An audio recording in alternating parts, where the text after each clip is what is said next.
નમસ્કાર સાથીઓ, મારું નામ છે દીપેશ રાઠોડ।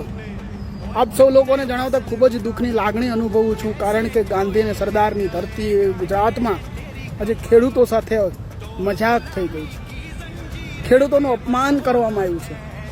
તમે પણ જાણીને ચોંકી ગયા છો તો એવું તો શું થયું આપણા ગાંધી અને સરદારની ધરતી એવા ગુજરાતની અંદર કે ખેડૂતોની મજાક થઈ? કે સાથીઓ, કે આ જગતનો તાત જે ધરતી ફાડીને ધાન ઉગાડે છે એવા દેશને આ ગુજરાતનો ખેડૂત જે ગુજરાતની ભાજપની સરકારની સામે લાચાર છે, જે દાદાગીરી કરતી પ્રાઇવેટ કંપનીઓની સામે લાચાર છે, પોલીસની દમનગીરીની સામે લાચાર છે, અને વધુમાં પૂરું તો ગુજરાતના પ્રકોપની સામે પણ લાચાર છે। આજે એ ગુજરાતનો ખેડૂત પોતાની લાગણી લઈને, પોતાનો આક્રોશ લઈને, પોતાની વેદના લઈને દ્વારકા, જામનગર, કચ્છ, રાજકોટ, ભાવનગર, સૌરાષ્ટ્ર અને પૂરા ગુજરાતભરમાંથી 1111 ટ્રેક્ટર લઈને ગાંધીનગર સરકારના દરવાજા સુધી પહોંચવા માટે ગયો। એને આશા હતી અને અપેક્ષા હતી કે ગાંધીનગર જઈ અને સરકારને અમે પોતાનો આક્રોશ જણાવીશું, પોતાની વેદના જણાવીશું તો અમને ન્યાય મળશે। આજે સવારે મેં જોયું તો હું આશ્ચર્ય પામી ગયો કે ગુજરાતનો ખેડૂત 1111 ટ્રેક્ટરની સવારી લઈને અમદાવાદના શાંતિપુરા સર્કલની પાસેથી પસાર થયો। એક લાંબી લાઈનો લાગી ગઈ કે ટ્રેક્ટરોની જય જવાન જય કિસાનના નારાથી ગુજરાત અને અમદાવાદની જે આસમાન હતું, જે ગગનચુંબી જે નારાઓથી ગુંજી ઉઠ્યું।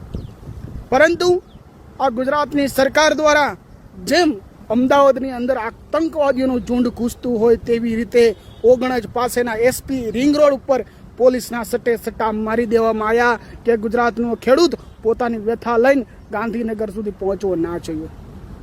અને વધુમાં પૂરું તો આ ગુજરાતનો ખેડૂત સત્તા પક્ષ પાસે તો આશા નથી રાખી શકતો, સત્તા પક્ષ પાસે કોઈ પણ પ્રકારની અપેક્ષા પણ નથી, પરંતુ આ દેશનું અને ગુજરાતનો ખેડૂતની કઠણાઈ કે જેમ ગુજરાતની સત્તા પક્ષમાં પણ કંઈ લેવાનું નથી, તેમાં ગુજરાતનો વિપક્ષ પણ મજબૂત નથી।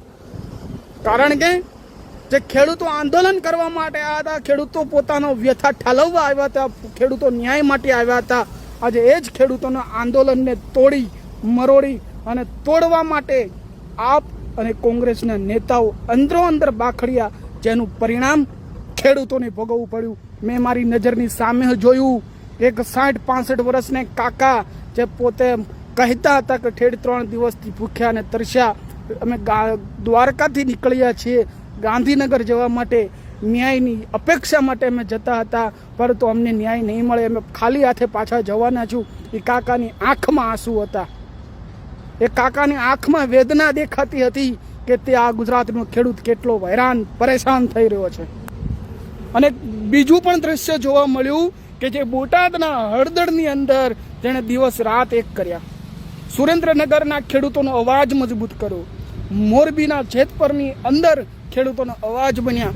આ ગુજરાતની સિંહણ સમાન જે દીકરી કાજલબેન સુવાની આંખમાં પણ નિરાશા હતી, કારણ કે આ ગુજરાતની જે દીકરી છે કાજલબેન સુવા, જેણે ગુજરાતના ખેડૂતો માટે કામ કર્યું, જેણે ડર્યા વગર અને નિડરતાની સાથે સરકારની સામે સવાલો ઊભા કર્યા અને ખેડૂતોની સાથે ખભેથી ખભો મિલાવ્યો, પણ આજે એની આંખોમાં પણ નિરાશા હતી કે ગુજરાતનો ખેડૂત આ સત્તા પક્ષ અને વિપક્ષની જે મારામારી છે તેની અંદર પીસાઈ રહ્યો છે।